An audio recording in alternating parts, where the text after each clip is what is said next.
signe solaire, signe ascendant et signe lunaire en poisson, bonjour à vous et bienvenue sur ma chaîne pour votre lecture intuitive de ce mois de décembre 2021. J'espère que vous allez tous très bien. Alors, voyons voir, en arcane majeur, on a le magicien ici, dans votre énergie, le jugement ici, dans ce que vous désirez le plus, la justice, juste à côté, au cœur de votre lecture, et dans la vie sentimentale, la mort, la transformation. Voilà. Sinon, il y a beaucoup d'épées. Vous avez 3 épées, un bâton et la 10 de coupe en fin de mois. Alors, je pense qu'on reconnaît un peu la trame de ce grand chambardement du mois de décembre qu'on retrouve aussi dans les autres lectures, avec quelque chose de puissant, d'important en début de mois et la fin de mois, l'apaisement. C'est voilà, c'est récurrent maintenant, mais on va rentrer dedans, on va essayer de comprendre un petit peu mieux tout ça. L'énergie qui vous accompagne tout au long de ce mois, c'est la force. Alors bon, la force, le signe du lion, le mois d'août, vous connaissez, mais ce qui se dégage de cette carte, de cette influence de l'extérieur par rapport à votre lecture ce mois-ci, c'est la peur. Pour moi, cette carte ici, encore une fois, qui représente l'apport extérieur à votre mois, signifie qu'il ne faut pas avoir peur du lion. Il faut maîtriser sa peur. En d'autres termes, n'ayez pas peur de ce mois de décembre. Maîtrisez votre peur. D'accord? Il y a des choses ici par lesquelles on va passer qui peuvent être déstabilisantes. Tout se termine très bien. Il y a une raison, il y a un sens à ça. Et je pense que l'énergie ici qui vous accompagne est en train d'expliquer ça. Cette jeune fille, en fait, regardez. Ce lion, moi, j'oserais pas me balader à côté d'un lion comme ça. Elle, pas de problème. Elle a maîtrisé, non pas le lion, elle a maîtrisé sa peur du lion et elle a fait de sa peur, elle a fait de ce potentiel danger, de ce potentiel ennemi, son meilleur ami. Il est son compagnon de route. Et c'est, je pense, le message qui vous est adressé ce mois-ci. La peur que vous pouvez ressentir en arrivant dans ce mois de décembre, mais comme tous les autres signes, parce que ce mois de décembre est si particulier, cette petite angoisse, cette petite peur que vous pouvez ressentir, faites-en une alliée. Faites-en une amie. Elle a des choses à vous apprendre. La peur n'est pas inutile. Elle est utile à partir du moment où on sait lui donner la place qui lui convient. Et je pense que c'est un petit peu le message qu'on a ici. Mais on va plonger dedans, on va essayer de comprendre. Votre énergie, à vous, on a une épée et le magicien. Le valet d'épée, alors, c'est votre énergie à vous. Donc, pour moi, il ne peut pas s'agir de quelque chose d'extérieur. Je pense que c'est vous qui faites soit des démarches sur Internet, soit vous avez envie peut-être d'une nouvelle formation, ou vous avez peut-être envie de communiquer. Si vous avez envie de communiquer, méfiez-vous parce que vous n'êtes qu'un adolescent face à cette épée. Le valet est encore adolescent. Le valet est un page. Il n'est pas si habile que ça avec son épée. Et avec ses mots, il peut faire mal. D'accord? Il n'a pas l'expertise du roi. Il est encore en train d'apprendre à manier son épée, donc sa communication. Ok? Donc, si vous avez à cœur de communiquer, si vous avez quelque chose d'important à communiquer ce mois-ci, faites attention à ne pas être maladroit dans votre communication. Avec ça, on a le magicien qui est beaucoup plus mature, qui est beaucoup plus sage, qui est beaucoup plus performant que le valet d'épée. Mais c'est votre énergie. Ça veut dire que, est-ce que vous êtes en train d'exploiter peut-être une nouvelle facette de vous-même qui toucherait à la communication? C'est possible. Est-ce que vous êtes parfaitement conscient que vous avez des outils à disposition autres que cette communication que vous essayez d'établir? Vous avez peut-être d'autres moyens d'entrer en contact avec cette personne ou avec cet événement. Il y a la magie ici du magicien, le professionnalisme du magicien versus le petit valet maladroit avec sa communication. Donc, est-ce que vous avez peut-être des idées plus grandes que ce que vous n'avez d'expérience pour les mettre en place? C'est possible aussi. D'accord? C'est comme si vous testiez une nouvelle version de vous-même en communication, mais vous sentez que vous n'êtes peut-être pas forcément très à l'aise. C'est typiquement l'énergie de la personne qui est très responsable, qui est très mature, qui est très professionnelle, mais qui est maladroite en communication. C'est typique. Ce que vous voulez le plus, alors moi je pense que c'est lié à ça. Ce que vous voulez le plus, c'est pourtant le jugement. Le jugement peut être une décision que vous prenez, que vous communiquez de manière maladroite, c'est possible. Mais le jugement, c'est surtout la renaissance. C'est surtout renaître de ses cendres. Le jugement, c'est la nuit noire de l'âme, c'est renaître à soi-même. C'est revenir c'est renaître.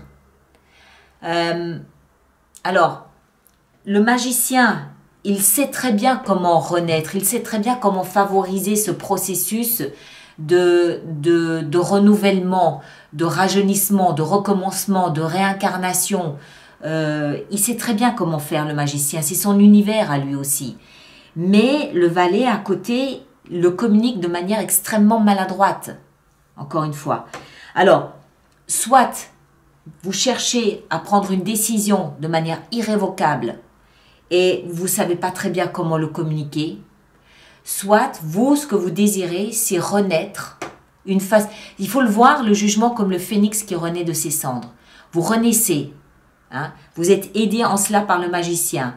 Mais lorsque vous en parlez, lorsque vous communiquez autour de ça, il y a une maladresse. Il y a quelque chose de pas très adroit.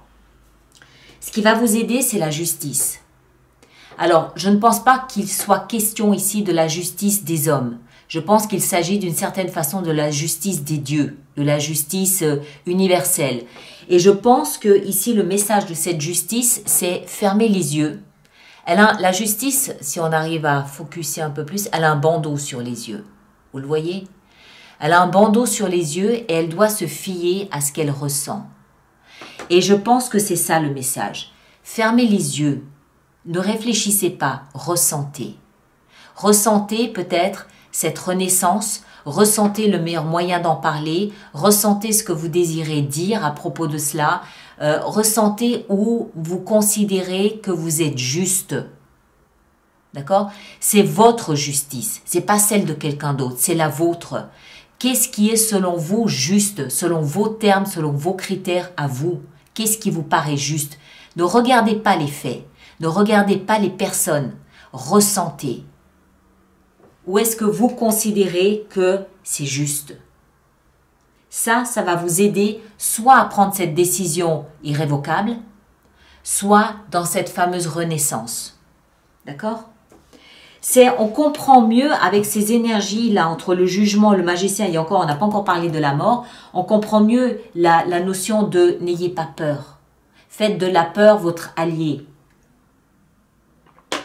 Le défi, ça va être de choisir votre chemin. Vous êtes à la croisée des chemins qui nous ramène à cette justice. Qu'est-ce qui est juste selon vous? Lorsque vous aurez trouvé votre justice, vous aurez trouvé quel chemin suivre. Mais c'est dans la position du défi. Et ça, encore une fois, mes amis, pour moi, ce n'est pas dans les faits, c'est dans le ressenti. Il faut d'abord déterminer ce qui vous semble être juste pour que vous puissiez à ce moment-là embrayer sur le chemin que vous... Ça va être automatique. Encore une fois, hein, ça peut toucher tous les domaines de votre vie. Je pense qu'il peut s'agir d'une décision que vous prenez, mais il peut aussi s'agir d'un choix de renaissance. C'est-à-dire, vous décidez de prendre un nouvel envol dans un domaine ou dans un autre. Vous décidez peut-être de renouveler quelque chose, de recommencer quelque chose. Votre vie professionnelle, votre vie tout court, je ne sais pas. C'est voilà, ou l'un ou l'autre, mais souvenez-vous que la communication autour de cela est un petit peu délicate. Les démarches peuvent être délicates. Voilà, on y va doucement. Tout doucement. On verra après, hein, dans l'extension, si on a plus d'infos. Maintenant, on en arrive à la vie sentimentale, la mort. Alors, clairement, c'est la fin de quelque chose pour laisser naître autre chose. Oui, ça peut être la fin d'une relation sentimentale. Oui. Ça peut être la fin d'un mariage. Oui. Ça peut être la fin d'un célibat. Oui. Mais ça peut aussi être la fin d'une façon de vivre votre relation à deux. La mort, je vous le rappelle, elle signifie pas disparition. La mort signifie transformation. Rien ne se perd, tout se transforme. Donc même si vous êtes dans une relation longue durée, un mariage de 30 ans, c'est le signal d'une transformation de votre relation. En amitié, on passe à l'amour. De l'amour, on peut passer à l'amitié. De l'amour, on peut passer à quelque chose de plus tendre, à la tendresse. Voilà, il y a une transformation dans votre apport, dans votre vie sentimentale. Ça n'est pas forcément non plus qu'avec un partenaire, ça peut aussi être avec vos enfants, avec vos amis, voilà. C'est votre approche de la vie sentimentale qui peut être transformée. D'accord? Ça ne veut pas dire que vous allez... même si vous vous retrouvez seul et célibataire, l'un n'étant pas nécessairement la conséquence de l'autre, c'est pas quelque chose de dramatique, c'est pas vécu de manière dramatique. D'accord? Il y a une transformation. Et c'est votre lecture. Donc c'est vous qui vous transformez. C'est vous qui cherchez à vous déployer. On l'a vu, hein, renaissance. Vous cherchez à recommencer quelque chose différemment. Vous cherchez à vous renouveler. Vous cherchez à renaître, mais transformer. Ça peut être la vie sentimentale, oui, mais ça peut aussi être la vie professionnelle. Ça peut être votre vie d'une manière générale. D'accord? Ça peut toucher tous les domaines de votre vie. Voilà pour la vie sentimentale. La vie professionnelle, on a le chevalier d'épée. Les choses vont bouger très, très, très vite. Ça peut être lié à ça, au valet d'épée, c'est possible. Vous avez peut-être entrepris une démarche ici sur Internet, par courrier, par téléphone, qui va assez rapidement embrayer. C'est tout à fait possible. Ça peut vouloir signifier qu'il y a de la communication, il y a des échanges rapides qui vont très vite, des lettres, des coups de fil, voilà, il y a du mouvement, d'accord? Le chevalier d'épée, c'est le chevalier le plus rapide de tout le jeu. Donc il y a beaucoup de mouvements dans votre vie professionnelle avec ça. Dans votre vie intérieure, on a la 7 d'épée. Vous êtes la deuxième personne à avoir cette carte dans cette position-là. Alors, dans chaque lecture, chaque carte a une signification différente pour moi. Il y a la signification de base que vous trouvez sur Internet dans les livres et après, il y a l'interprétation qu'on en fait. Ici, je dis que vous êtes la deuxième personne à avoir cette carte dans le jeu, mais elle n'a pas la même signification que pour l'autre personne. Je ne sais plus qui c'était, Scorpion peut-être, je ne sais plus. Ici, pour moi, ça veut dire que... Alors, il faut que je trouve les mots justes pour l'expliquer. La 7 d'épée, c'est une énergie un peu sournoise. Dans le sens où il y a un peu de cachotterie, un peu de manipulation. On le voit d'ailleurs sur l'illustration. Ce personnage a ramassé les épées de ses concurrents et il est en train de prendre la poudre d'escampette, ni vu ni connu, en rasant les murs. Voilà, c'est ça l'énergie de la 7 d'épée. Mais c'est dans le domaine intérieur. Donc pour moi, ça veut dire que d'une certaine façon, vous n'avez peut-être pas été totalement honnête avec vous-même. D'une certaine façon, il y a quelque chose que vous vous êtes caché, que vous vous êtes masqué, quelque chose que vous vous êtes peut-être empêché de déballer, de débattre, de développer, d'exprimer, d'exploiter. C'est comme si vous vous étiez interdit de faire ou d'être quelqu'un ou de faire quelque chose à un moment ou à un autre. Et c'est comme si, pour moi, depuis maintenant 7 ans, vous êtes en train de nettoyer tout ça. Vous êtes en train de vous rendre compte de tout ça et ça commence à émerger par bribes, petites bribes qui remontent comme ça à la surface. Vous êtes en train de vous rendre compte, je pense, de certains domaines de votre vie où vous n'avez peut-être pas été très honnête avec vous-même, pas avec les autres. Il s'agit ici de vous. Ça, c'est vous. C'est votre lecture à vous. C'est clair. Il n'y a aucune ambiguïté là-dessus. Je ne pense pas qu'il y ait même d'influence de l'extérieur. C'est vous face à vous ce mois-ci. Et ce qui compte, c'est ce besoin ici de vous réveiller à quelque chose. de vous réveiller à votre vie, de vous réveiller à votre réalité, de vous réveiller à d'autres envies, à votre nouvelle vérité. C'est comme s'il y avait ce mois-ci, grâce au magicien, vous avez les outils pour vous comprendre.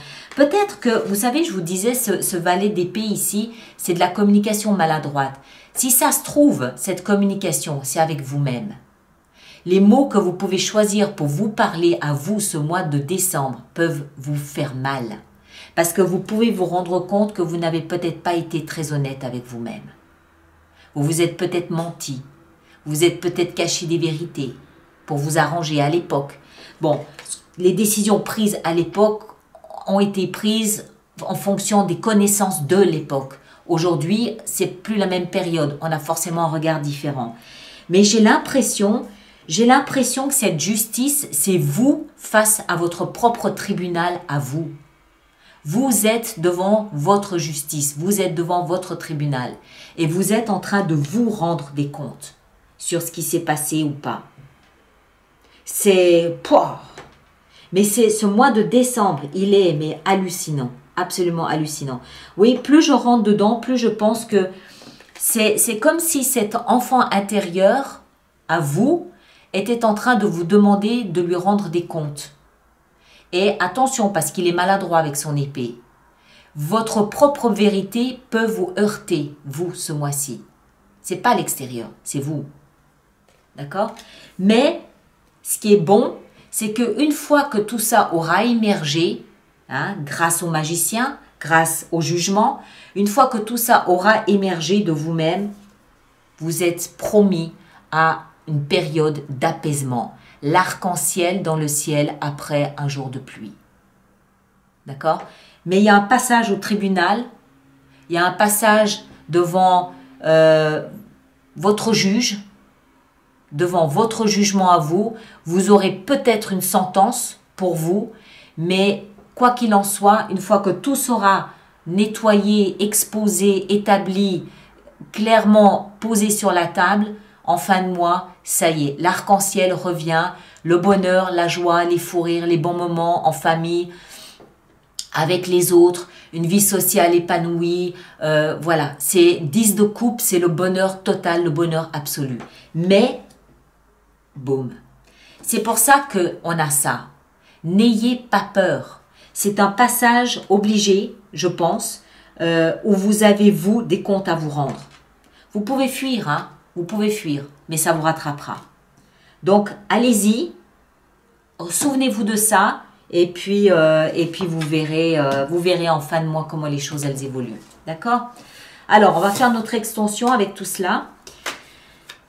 Donc, les personnes pour qui cette lecture fait résonance, je vous rappelle qu'il y a une extension qui se trouve sur mon site internet, alice-nicolas.com, et toutes les personnes qui vont régulièrement se procurer des extensions à mes lectures mensuelles, je vous rappelle qu'il y a un programme d'abonnement aux extensions sur 3 mois, 6 mois, 1 an, un signe, plusieurs signes, qui est au final quand même économiquement plus intéressant pour vous. Et là, toutes les informations se trouvent dans la rubrique abonnement du site internet. Tous les liens sont dans la boîte de dialogue. D'accord? Allez, on est parti. Le lion, l'énergie qui vous impacte. Et oui, le roi de coupe. C'est de bon augure, cette énergie. Elle est là pour vous protéger. Elle vous prend sous son aile. D'accord? Le magicien et le valet d'épée. 2 de bâton. Qu'est-ce que je vous disais? Un choix à faire. Le jugement, dans ce que vous désirez le plus, 3 de bâton. Ok, ça me va. La justice, au cœur de votre lecture. Le chevalier de coupe, très bien. Ça amène un peu de douceur là-dedans, c'est très bien. 2 de bâton dans le défi, le monde. Tadam! On va développer ça, on va en rajouter durant l'extension. La mort dans la vie sentimentale, on a la 5 de bâton, très bien, ça me va, c'est parfait. Le chevalier d'épée dans le monde, la mort dans la vie professionnelle. Il y a du renouveau et ça peut aller très vite. La 7 d'épée dans la vie intérieure, on a le valet de coupe, Superbe. Vous voyez comment on est passé des épées à une majorité d'épées à une majorité de coupes. D'accord? Il y a une transition. Vous passez de la réflexion, de l'analyse, de la stratégie, mais surtout du décortiquage des événements à plus de douceur, à plus d'émotion. Il y a un vrai travail ce mois-ci. Et la 10 de coupe en fin de lecture, qu'est-ce qu'on a? On a le chariot. Excellent. Très bien. Ça me va. Waouh! Bon, allez. Ouf, regardez-moi ça. L'as de coupe. Allez mes chers. Alors, merci de partager, de liker, de laisser vos commentaires pour les autres personnes du signe du poisson. C'est toujours intéressant. De vous abonner aussi si ce n'est pas déjà fait. Ceux qui me rejoignent pour l'extension, le lien est là dans la boîte de dialogue ou dans la rubrique communauté. Et puis les autres, on se retrouve au début du mois de décembre pour les projections 2022 première partie. D'accord? Merci à vous tous et à bientôt. Merci bien.